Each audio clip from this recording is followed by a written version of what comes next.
start with a really simple question.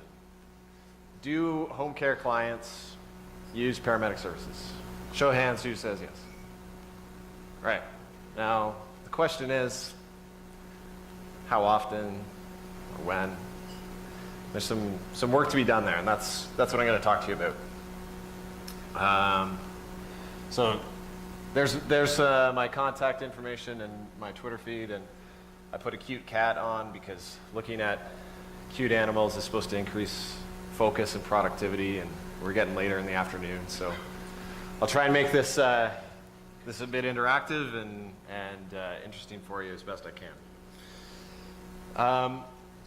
Now, who in the room is familiar with Inter-Eye? See that? Oh, that's great. Good. I'm happy to see that because this research project took home care assessments done by care coordinators through the Community Care Access Center in the Hamilton region. And Andrew Costa,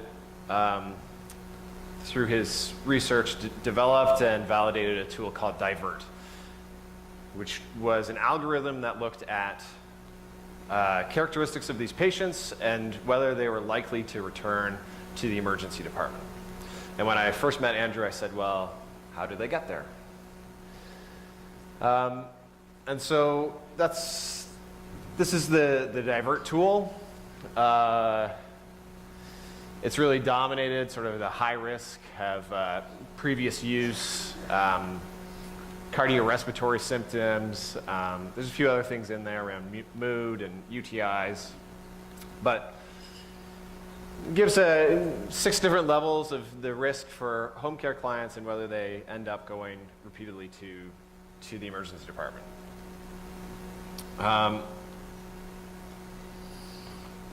And this is really just a very preliminary investigation. So I had 6 months worth of data, which is not a lot, in the Hamilton, Niagara, Haldimand, Brant area of Ontario. I'll show you a map of where that is for context. And there were 2 parts of what we were looking at. One was whether or not the patients went to the ED by ambulance, and the other was whether or not they were discharged. So discharged or other could include admission, transfer to a different setting, or died. So we looked at the variables, including their on the Divert scale, and then other factors, and we did this using logistic regression. So this is the area of study, which is to that blue area to the south is Lake Erie. The blue area to the north is Lake Ontario, so it's sort of the western end of Lake Ontario. And to give you a point of reference, I would recommend flying and not driving because it looks like there's a lot of construction along the way.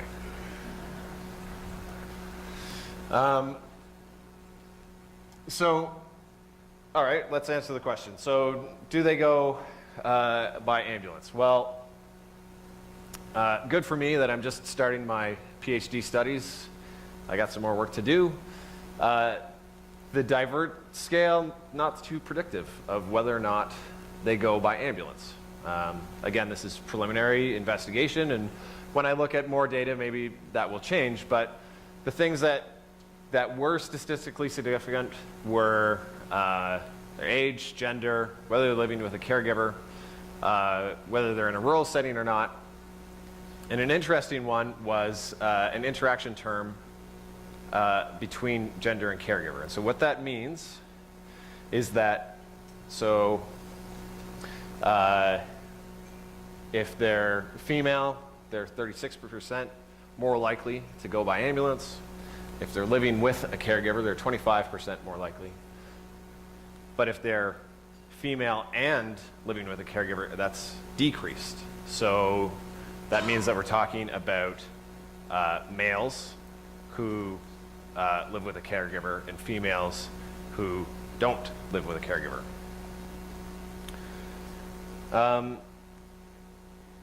And then the next part was looking at whether or not, after their transport, whether these patients were discharged. Also interesting here, the least likely to be discharged were at the opposite ends of the risk scale. So what that says to me is if there's a low risk scale, that everything seems fine, and then there's some event that's pretty significant and they end up being admitted.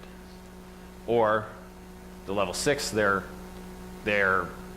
significant comorbidities, these are sick individuals, and they end up getting admitted. So, what?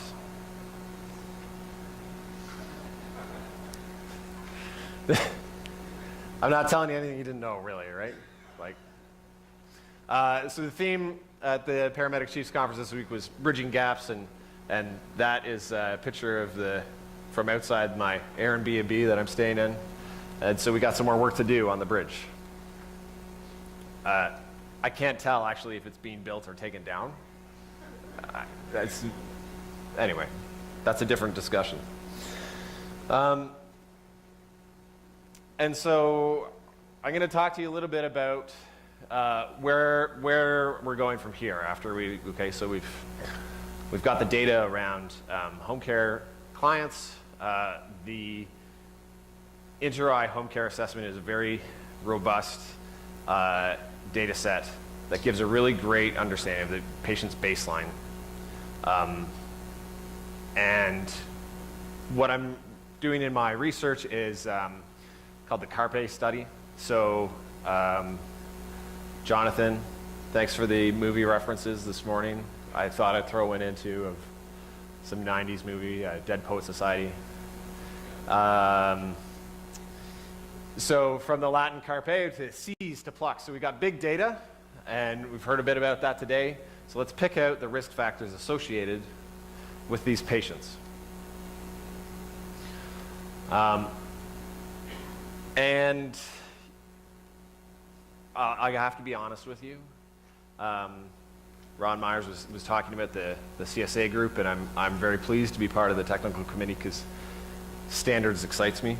I know a lot of people can glaze over when some of the stuff is being talked about, but I'll put it in this context for you. So we have 4 different nations represented here, and I want you to think about, for all of the paramedics, what you were taught when you were in school to be a paramedic, in your rapid head-to-toe assessment, that 90 seconds you're doing the head-to-toe assessment. How different do you think that assessment was between Australia and the UK and the US and here in Canada? Very different? Who thinks it's very different? Show of hands. Very different. It's got to be different across. We're all in different places. Nobody. So the next question is, well, what did that 90-second rapid assessment do for you? How did it inform your clinical judgment? This is what sort of thinking in terms of what are the assessments that we're doing in community paramedicine? What are they doing for you? And how do they inform your clinical judgment?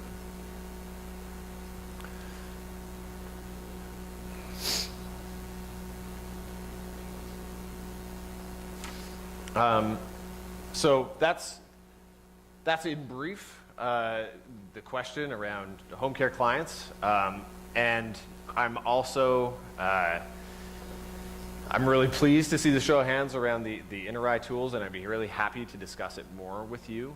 One of the things is I guess I've come to be sold on the concept. For those who aren't familiar with inter-eye, the idea is that throughout every sector of healthcare, clinicians do assessments. And we've talked about big data and sharing of information across the continuum, standardizing assessments, and being able to share the information as the patient travels from healthcare sector to healthcare sector reduces redundancy, and it improves the ability for patient care. So I don't know if there's time for questions now or at the next break, or you can drop me a line. I'm really interested in bringing more people on board with the carpe study, so if you're interested in that, then let me know as well. Thanks.